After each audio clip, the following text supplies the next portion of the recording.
than trying to get your channel taken down, have the CIA fund people to do videos about you.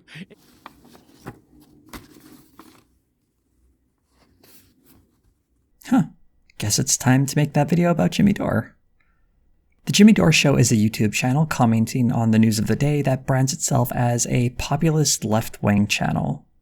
Before starting this channel, Jimmy Dore began working as a stand-up comedian in 1989, becoming increasingly political by the mid-2000s. In his book, Dore wrote, "The lies of government and the lazy complicity of the media made me realize that politics has consequences."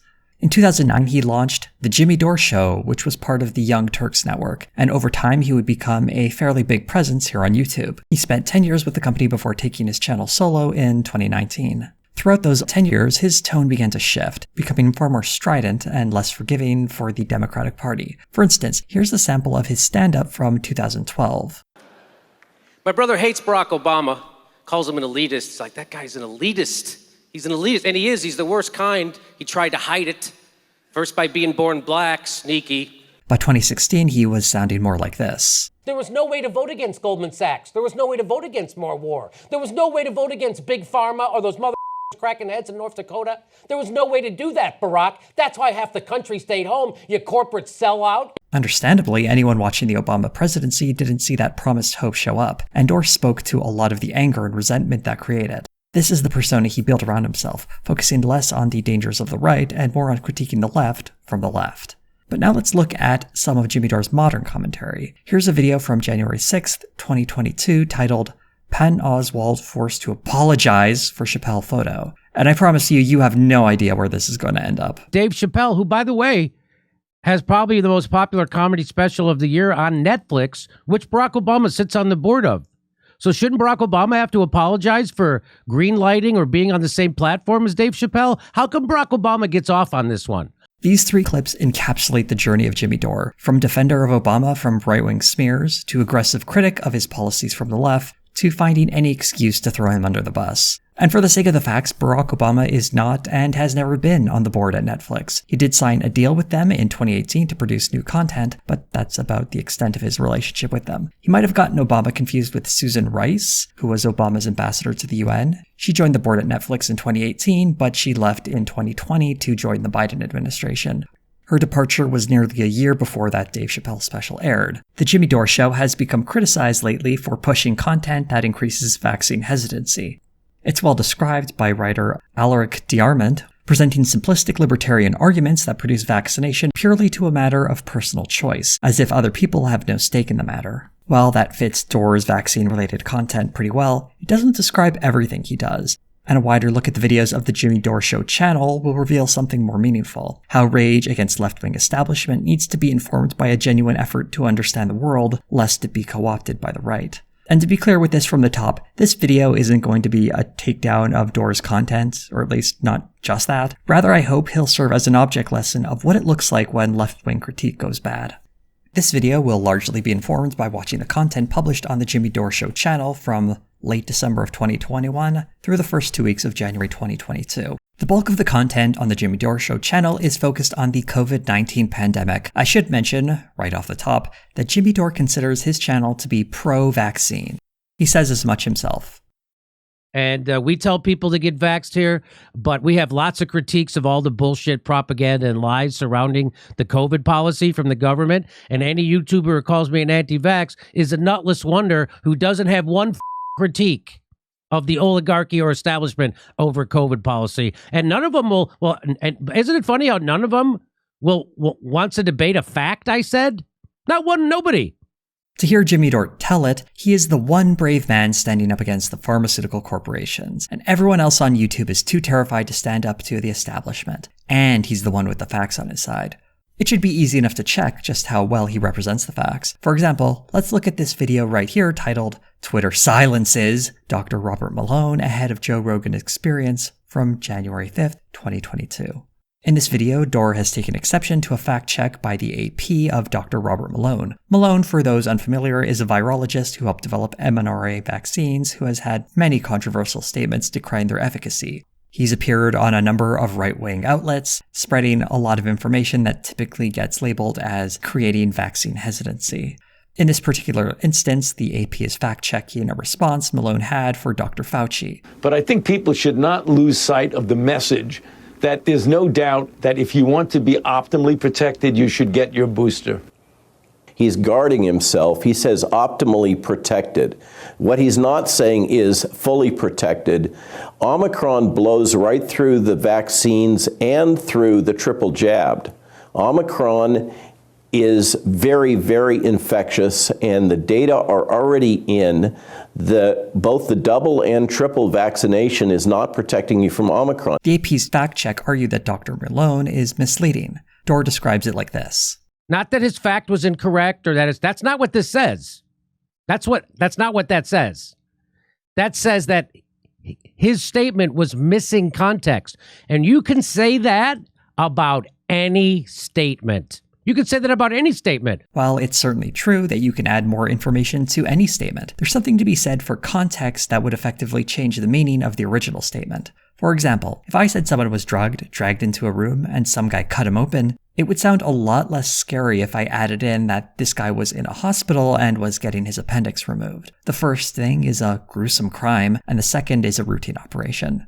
What the AP took exception to was how the term protection was being applied here. Dore didn't bother to quote more than the first paragraph of their fact check, or you might have found this quote from Chris Bayer, a professor of epidemiology at Johns Hopkins Bloomberg School of Public Health. He's responding to Malone's comments. It's misleading. It implies that there is no benefit to boosting in the face of Omicron, and that is not true. And it also implies that there is no benefit in the face of Omicron of being vaccinated, and that's also not true. Also from the article, Natasha Tuznik, an associate professor of infectious diseases at the University of California, Davis, said that while Malone's comments aren't completely inaccurate, they omitted a lot of information that could mislead people or reinforce some people's existing beliefs that the vaccines aren't effective. The article also cites research from South Africa and the UK about the efficacy of vaccines against the worst effects of Omicron. Whenever Dore defends Dr. Malone, he routinely says that he's the one with the science on his side, but he doesn't actually engage with the science. He simply cites specific experts, such as Dr. Malone, who cast doubt on vaccination, and then ignores commentary from other scientists, such as all the ones cited in the article Dr. Malone was fact-checked in. To be fair, Dore did bring some research of his own in this clip as well. Of the country's Omicron patients, 75% were fully vaccinated. Does it sound like Dr. Robert Malone was misleading people? Those are some really interesting findings, but it might actually be worth looking at what the actual study these numbers come from says on the subject. Here's a relevant excerpt. It is of concern that 83% of cases occurred in fully or booster vaccinated people. Whether this observation is an artifact, as the major superspreading events and subsequent chains of transmission have occurred primarily in young adults and not yet spread to children who have not yet been vaccinated, is still too early to say. The data are too immature to allow analyzing the cases by vaccine type. The only firm conclusion from this study is that the rapid spread of infections were caused by superspreader events. Any further conclusions are extrapolating from data that hasn't fully been analyzed and is from a relatively small sample size of less than 800 people. It seems irresponsible that Jimmy Dore is drawing a conclusion that is directly contradicting what the authors of this study wrote in the paper itself. Though, considering he only cites a news article that references the study, I'm not sure he went back to read the original paper. Maybe we can find some other studies that talk about how things are going in Europe, though. For example, researchers in Spain and the United Kingdom are highlighting some stark differences among the vaccinated and unvaccinated, and we can see similar numbers in Italy and Switzerland. We can see the disparity in outcomes between vaccinated and unvaccinated people that suggests that getting vaccinated does help produce better outcomes and does offer a significant degree of protection. There was also an interesting article on the CBC that discussed how a Canadian preprint study gained a lot of traction among the anti-vax crowd because it suggested that a booster didn't confer much protection from COVID. The numbers for this study were later revised to show protection ranging from 55 to 80%, but it was the earlier study with incomplete information that had not been peer-reviewed that got circulated amongst anti-vax crowds. There is a huge market for this kind of content that produces vaccine hesitancy, celebrating claims that mislead the audience, presenting vaccines as dangerous, or having secret side effects. The reader is sent a clear message that the vaccines are not safe and should not be taken, and more thoughtful reporting produced just the opposite, that COVID is a serious illness and the vaccines are helpful in reducing its spread and reducing the worst of its effects. One technique Jimmy Dore uses a lot is to claim that he is simply reporting what others are saying. I'm not giving medical advice or making declarative statements about anything. This is just purely informational and for comedy purposes, but this is a real study. This is how Dore insulates himself from the more controversial claims he presents. He's not the one making any claims, he's merely presenting information to his audience. But what does it say to his audience when every story he presents creates the same impression that vaccines are dangerous or that the COVID-19 virus isn't something to be concerned with? I would argue that it creates a feeling of vaccine hesitancy amongst his audience. The video to defend Dr. Malone's misleading statements had the overarching theme that the vaccine is ineffective. You can see much of this pattern in a recent video by the YouTuber Sean, where he goes over a number of pieces of misinformation that are related to the COVID-19 pandemic. Having watched dozens of videos myself from this channel, the pattern is pretty consistent. You might get a few brief mentions from Dore of the channel being pro-vaccine, but the only stories ever deemed worthy reporting on are criticisms of public health measures to combat it, how the vaccines are ineffective, and that the virus isn't very serious. A video will often have a misleading title. The actual clip will feature Dore reading an article and he'll interpret it poorly. Here are some quick examples. On January 1st, 2022, he published a video called "Boosters could damage your immune system," say New York Times and scientists. And the thumbnail says that scientists are cautioning against boosters. It's a pretty bold statement that flies in the face of conventional media, which often includes recommendations from official health bodies that people should get a booster shot if they've been double vaxxed. You get a boost and it could have the exact opposite effect, which is what they're saying now, 2 months after he said it on my show. Let's quickly see what Dr. Malone actually said. Sometimes more can turn off the immune system, can shut it down. So we can't just assume that a third jab or a fourth jab or a fifth jab is going to do good. It actually might make the immune response worse. So the claim Dore says that he was right about, or rather Dr. Malone was right about, is that boosters could reduce the immune system's response, and that the New York Times article is supporting that claim. If we actually look at the article, it isn't about boosters themselves being bad in the way the title would suggest. What's happening in Israel is a debate on whether or not a fourth dose of the vaccine administered to an at-risk population should be administered 2 months after the third dose. This isn't a case of boosters being dangerous, it's when should a second booster be administered to an at-risk group. It isn't saying that boosters are bad, rather that a second booster might need adequate testing before it's applied. The video's title was changed to "Boosters Could Cause Immune System Fatigue," say New York Times and scientists. It's worth noting that the immune system fatigue the article mentions means reduced resistance to COVID, and is, again, about whether a specific use case in Israel may be too soon. But a more specific title would make the vaccine sound less scary. Here's another example from January 1st, 2022, in a video titled "NBC Lies About Child COVID Hospitalizations Again." This story from NBC News, which is 100% propaganda fear-mongering, okay? I'm telling you what they're not telling you, and then people that are funded by Bill Gates do fact checks on our show. Damn, I thought the CIA was paying me. I need to start looking at the name on these checks. In this video, Dore claims that the article is lying because its title suggests that child hospitalizations are going up because of COVID, when it's really the diagnosis of children admitted to the hospital for other treatments unrelated to COVID. If you cast your mind back to a couple of minutes ago, I just showed you how Jimmy Dore was doing the exact same thing he accuses this article of doing, on a video that was produced the very same day, so I hope the irony isn't lost on anyone. But a better reason to mention this video is because he brings up the same point again on his January 13th video titled "School COVID Transmission Very Low, Studies Show."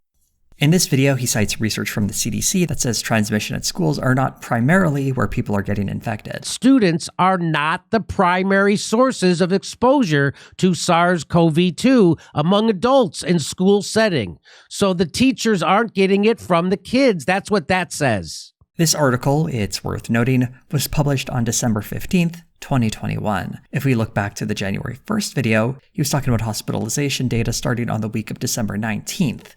If there's been a rapid increase of kids getting COVID, perhaps due to the new Omicron variant, how can we know this data from the CDC is still valid?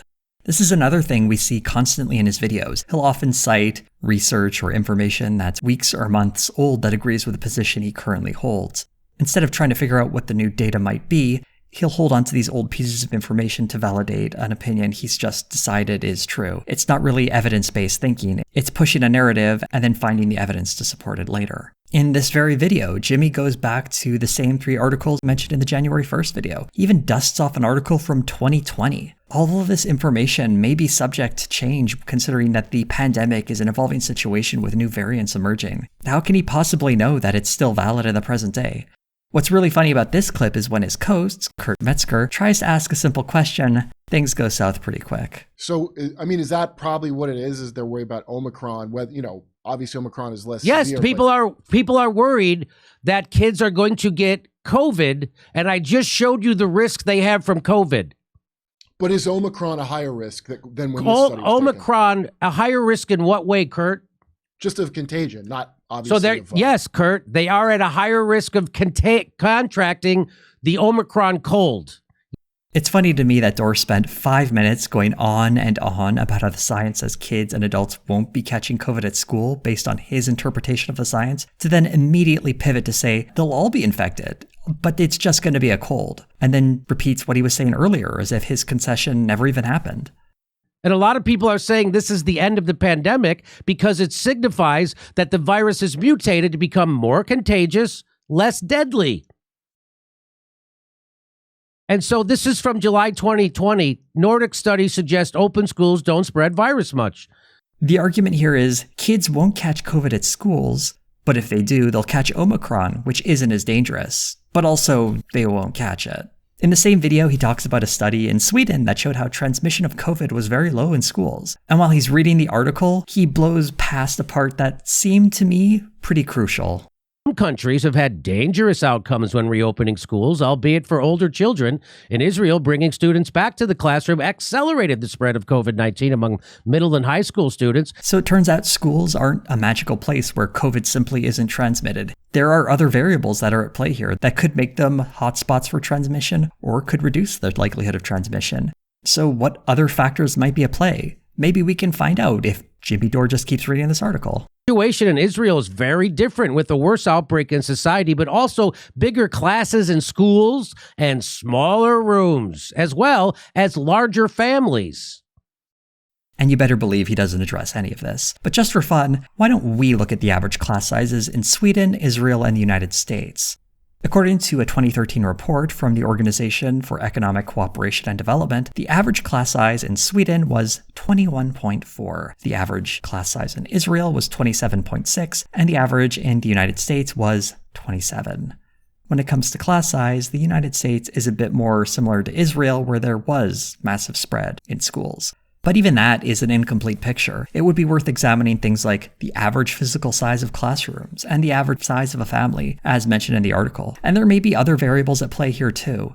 But Jimmy Dore doesn't even acknowledge this obvious counter to his claim. Much like his co-host's comments, he ignores the worst and folds whatever he can into the conclusion he's already decided is true. It all reinforces the same message. COVID isn't dangerous and you should worry less about it. A disease I feel as though I should mention that has killed nearly 900,000 Americans at the time of this writing. And this is in a country that has ample access to vaccinations that reduce the worst symptoms and, at least in some parts, has been taking public health measures to reduce the spread. Imagine how high this 900,000 death rate might be if everyone was ignoring vaccines and no one was taking any health precautions whatsoever. Here's a particularly gross video titled, Video, Fauci Yearned for a Pandemic Before COVID Hit, from January 12th, 2022. In this video, Jimmy Dore supposedly found an old clip of Dr. Fauci saying he was looking forward to a pandemic. Then the other thing that I aspirationally hope to be able to encounter is the ability to rapidly respond to something brand new, whether it's a brand new pandemic. He was, I really hope I get to do that. And then it's weird he was funding the gain of function in Wuhan, and he lied about it to Congress twice. And then it turns out he was funding the gain of function at the Wuhan research. And now they're saying that they think this virus was man-made. So I just think that's weird. That's Jimmy Dore just casually implying that Dr. Fauci created this pandemic on purpose, as if he's Dr. Doom or Diablo. It should be noted that there is no strong evidence that the COVID virus is man-made, and that claims over gain-of-function research are deeply contested. But more importantly, let's see what this question Fauci was responding to, though. Although we don't find out in the Jimmy Dore clip, I did some digging and learned that this interview appeared on G0 Media's channel in a video titled Worried Sick, Anthony Fauci in-depth interview, G0 World with Ian Bremmer. Historically, the worst bioterrorist has been nature itself. So when you prepare, as we are, for the natural occurrence of a pandemic flu or antimicrobial resistance, the things we work on every day, it's a natural transition into the same type of preparation against something that would be deliberately engineered to be spread. So you have malaria, tuberculosis, HIV. These are things that are there. And then the other thing that I aspirationally hope to be able to encounter is the ability to rapidly respond to something brand new, whether it's a brand new pandemic or, as you mentioned, a brand new attack upon us deliberately by bioterror. The answer is very clearly about wanting to be prepared in the face of a pandemic, and that is what he is looking forward to. Honestly, you kind of get that vibe from the shorter version too. The whole video is about how the US is unprepared if another pandemic were to happen. And after the last 2 years, it really seems like this whole video was on the mark. But instead, Jimmy Dore is presenting this clip to create the impression that Dr. Fauci may have created the pandemic. Which, by the way, Dore is quick to say is also not that dangerous and not something we should worry about. But also, apparently, it's the plot of an evil mastermind. Here's one more from his COVID-related content. In the video from January 10th, 2022, titled Judge Orders Pfizer Vax Data Released in 8 Months, Not 75 Years. The story here is a group of scientists demanding the FDA immediately hand over all data related to the vaccines via a Freedom of Information Act request. These are requests the public can make for information from a federal agency's records. The reason this takes time is because a lot of those records have information that is exempt from FOIA, such as someone's personal information. So each page has to be reviewed line by line, and certain pieces of information might need to be redacted. For example, the public has a right to know if the COVID vaccine produced some unusual side effects during its clinical trials, but they don't have a right to know the names of the people who experienced those side effects, or any personal information that might identify them. After all, people do have a right to privacy. So documents are reviewed to remove that information. There are roughly 329,000 pages of information that have been requested by these scientists, and it's currently being released at roughly 5,000 pages a month, with the first 12,000 scheduled to have come out by the end of January. So information is currently coming out. The headline here is extremely misleading, as the FDA did not ask for 75 years to release information. That's a claim that comes from the lawyers suing them. Some additional context here is the FDA currently has 400 other FOIA requests it also has to process. Also, the group suing the FDA did helpfully offer a list of 12 priority items they wanted to see the most. The FDA is providing them with 7 of the top 8 of those items by January 22nd, 2022. So that's a ton of nuance missing from the story that undercuts the idea the FDA is hiding something nefarious about the data for the COVID vaccine. Here's how Jimmy Dore talks about it. But why do you think they don't want to release that data? Why do you think they didn't want to release it for 75 years? What is in that data that the FDA is afraid to share with people? They are releasing it, though. It just takes time to process hundreds of thousands of pages to assure they don't include information exempt from FOIA, like people's personal data. So he doesn't understand another story. This is a pattern. But another reason I'm bringing up this video is because of the source he went to for it. This is an article from it's from the Defender, Children's Health Defense News.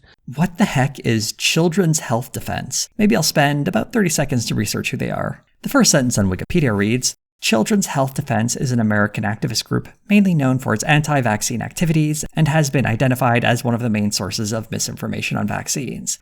Its chairman is Robert F. Kennedy Jr., who Jimmy Dore has cited several times in his videos. For those unfamiliar, Robert F. Kennedy has been an anti-vaxxer for a very long time, pushing medical misinformation such as vaccines being linked to autism and other forms of scientific fraud.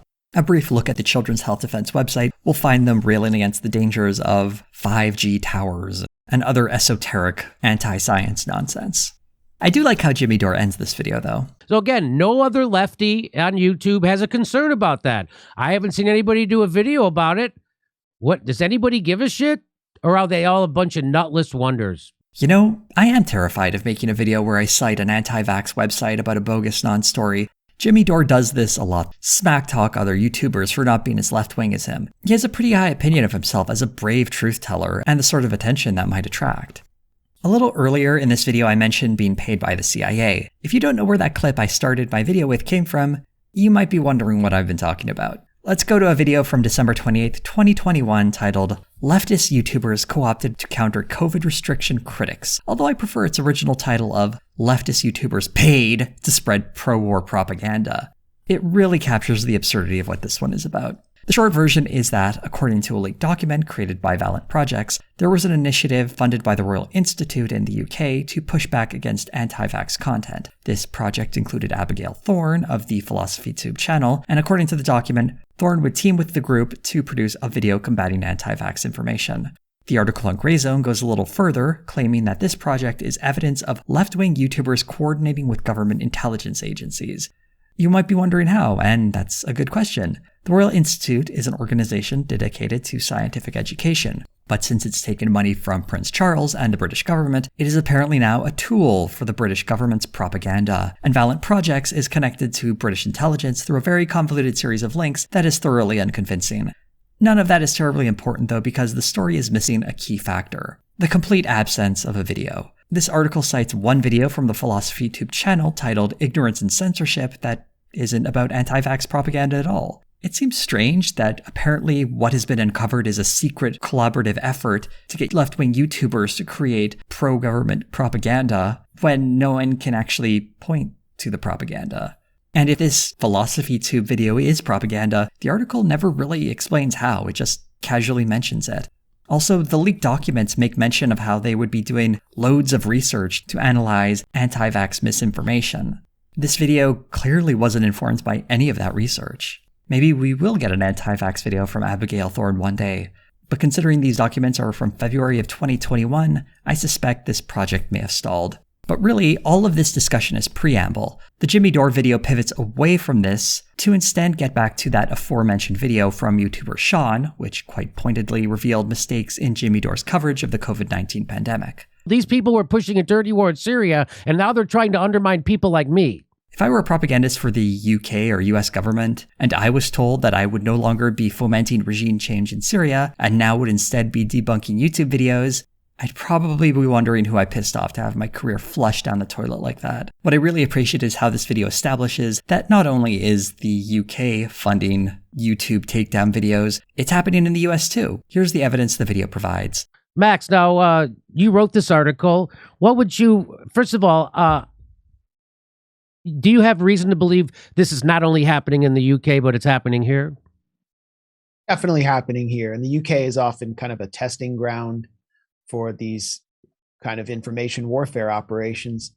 And if them just saying, yeah, it's definitely happening, isn't convincing enough, they also bring up the aforementioned video by Sean. But as soon as I read the story, I'm like, oh, they funded this shit, that hit job on me, because it was super professionally done. It looked like it had to have some resources behind it. As someone who creates videos that feature audio on top of visuals, I hate to break it to Jimmy Dore, but it doesn't take a ton of resources to point out the many mistakes in his videos. Anybody who has a counter narrative to COVID, they get money from these people to do a hit job, which is exactly what they did on me.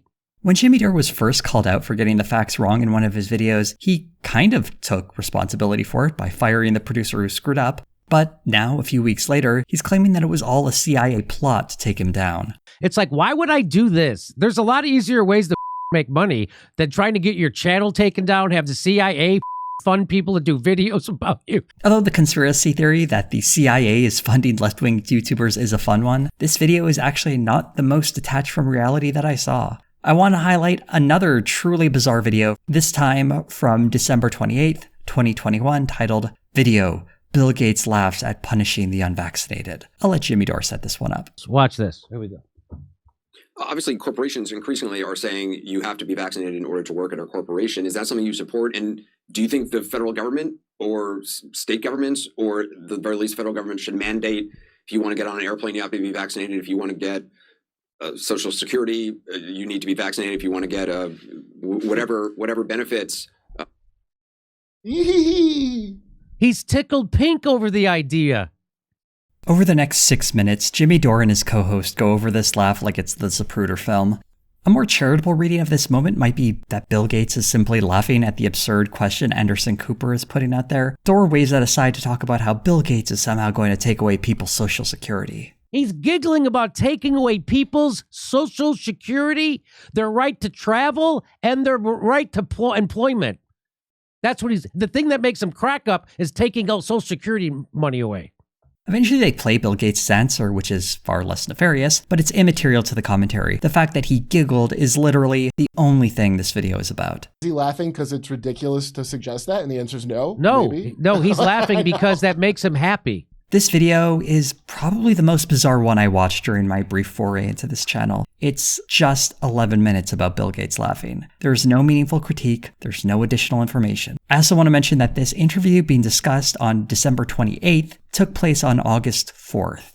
Apparently this moment was so important, this show about the news of the day had to go back nearly 5 months to discuss it. That's how important this laugh was. And this isn't even the only time that's happened. I mentioned earlier there was a clip from a Dr. Fauci interview from back in 2019, and there was another video on a Rachel Maddow segment from April of 2021. It seems if some random clip is recycled and circulated on Twitter, it's got a good shot of appearing on the Jimmy Dore show if it spreads some kind of vaccine hesitancy sentiment. Here's how he ends the segment. To all the other YouTubers who are too nutless to have a critique of any of this, you cowards, Jimmy Dore will do it. Why? Because I'm from comedy and I'm not from your pussified news segment or whatever, news space.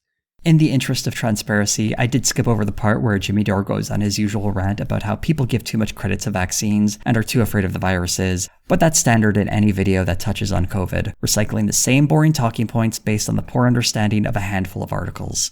I do feel like I have to mention the videos I'm neutral on. Neutral because Jimmy Dore will sometimes dedicate an entire video to his comedy. And that's a subjective thing, so I try not to critique humor. She says she's the nerdy cat lady. That's what she said. You're not a cat lady, you're just a nerdy cat. How about that? How about that? Okay, maybe I have to say something. This comes from a video titled Saddest COVID Christmas Tweets Ever, although the thumbnail reads, Hilariously Sad Christmas Tweets. This video clocks in at 50 minutes. That's 50, not 15. And it's dedicated to reading tweets from random Twitter users and mocking them when they write stuff like this. We canceled Christmas dinner and delivered a meal outdoors only to each guest. I just find that funny. Personally, I don't see the humor in someone choosing to forego a gathering because they're concerned about the health of others. Here's another one Dore gets a chuckle from. I avoided any gatherings, mostly out of COVID concerns, but also because I don't have many real-world friends and very few living relatives. And if that's not making you laugh, how about this one? Didn't go out and eat for my birthday today either. The second year in a row, I opted to do curbside carryout. Thank you, Red Lobster. I'll start eating inside when COVID is contained. Hashtag Omicron variant. Wow, really? I suspect she just wants to eat an entire Red Lobster Ultimate Feast alone and not be judged. That's what I think that's about. Apparently a woman can't even tweet about eating at Red Lobster without being fat-shamed. This is pretty much the whole 50-minute video, occasionally interspliced with comments like these from Max Blumenthal, who was Dore's co-host for that day.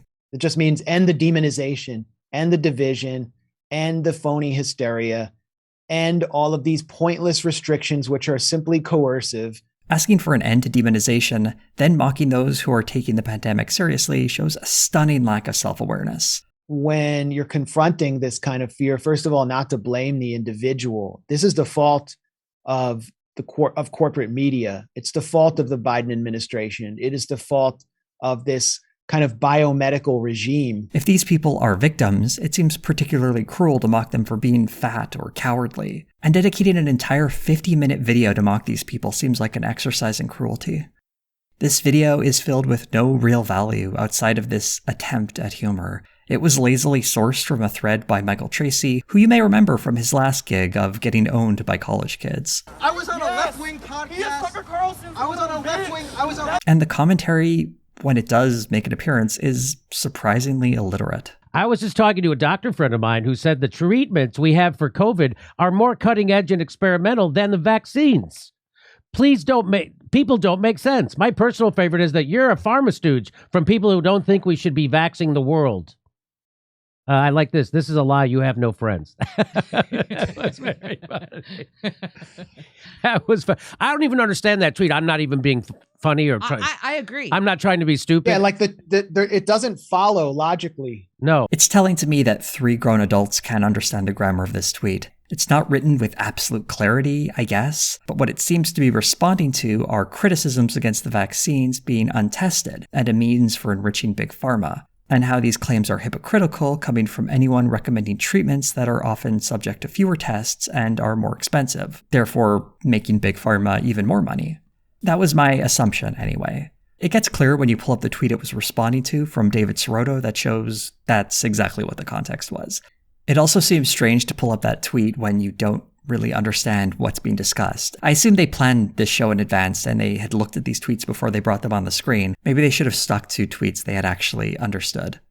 This video was primarily about dunking on Twitter users, some of them with follower counts in the double digits, while intermingling some bad information promoting vaccine hesitancy.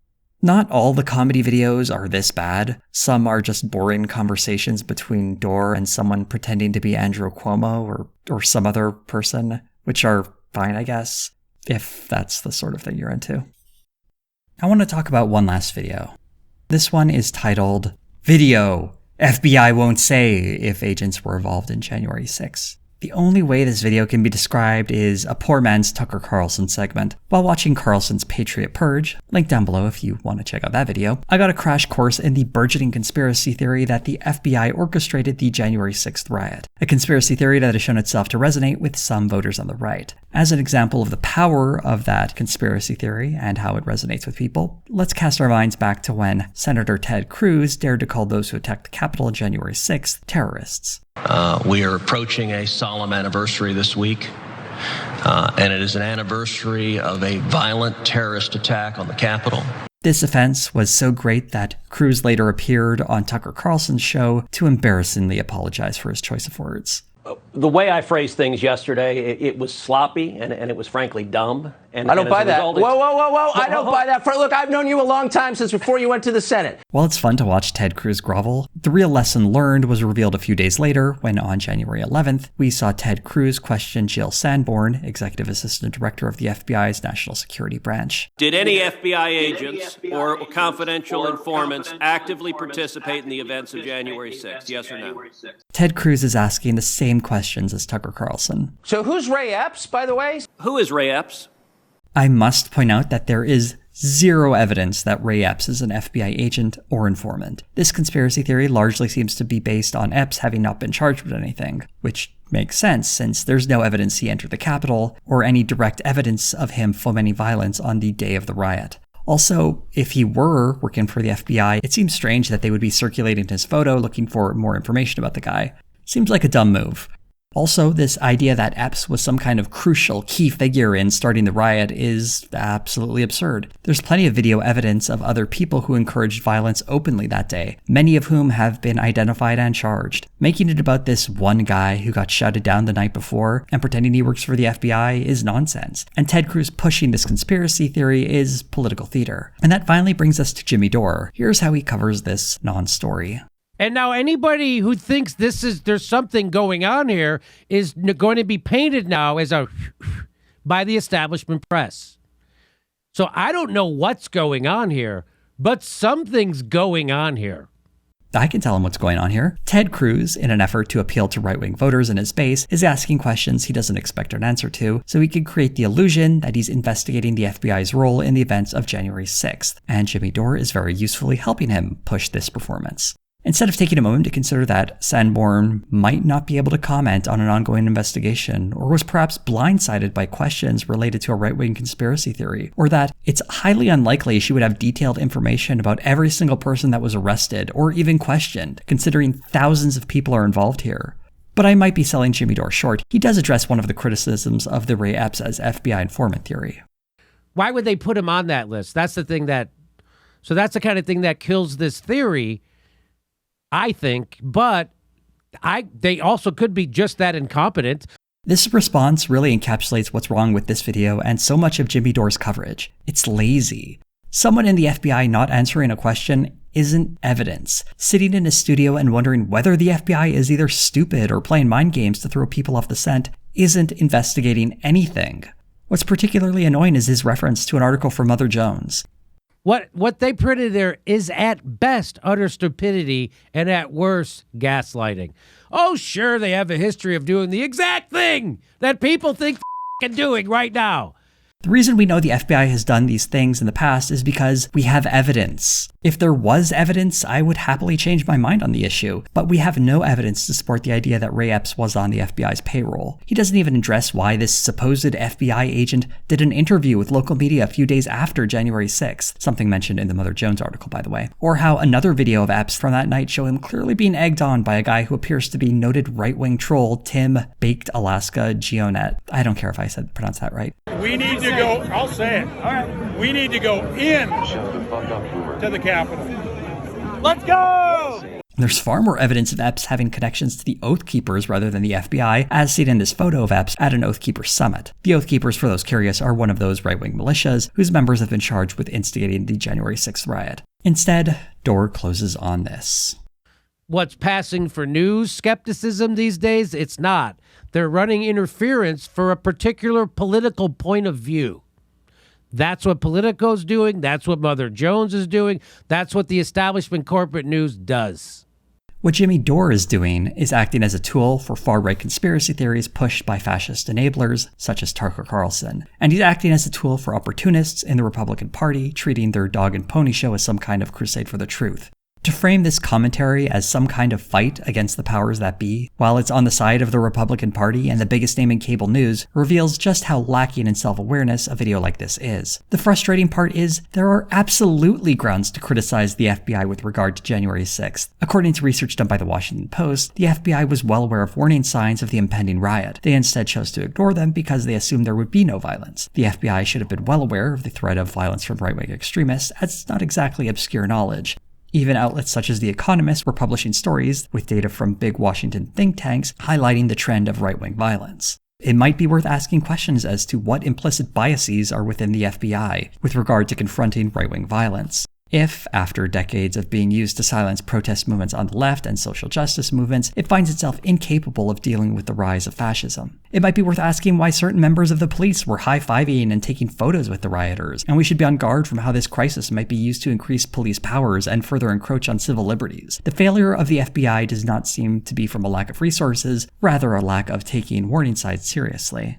A useful left-wing critique might examine these and other issues surrounding the FBI, instead of mindlessly repeating a right-wing conspiracy theory. Because that conspiracy theory isn't about standing up to the excesses of government agencies using force, it's about making people feel comfortable with a violent far-right uprising to subvert a democratic election. It's the same conclusion I came to at the end of my Patriot Purge video. It's about mainstreaming fascism and the use of violence in American politics. Jimmy Dore's content is a lot like that last video. Much of it can sometimes take the superficial shape of left-wing commentary, but if you read up on any of the stories, you often find he's completely misunderstood a number of facts, and he often adopts a right-wing framing of the problem. It's how he ends up making videos attacking teachers' unions and pretending as though he's fighting against Big Pharma, or how he pushes conspiracy theories from the Republican Party as if he's standing up to the FBI, or goes after left-wing YouTubers as if he's exposing some kind of CIA operation. His content is embarrassingly lazy, and his commentary relies on high emotions with cheap jokes.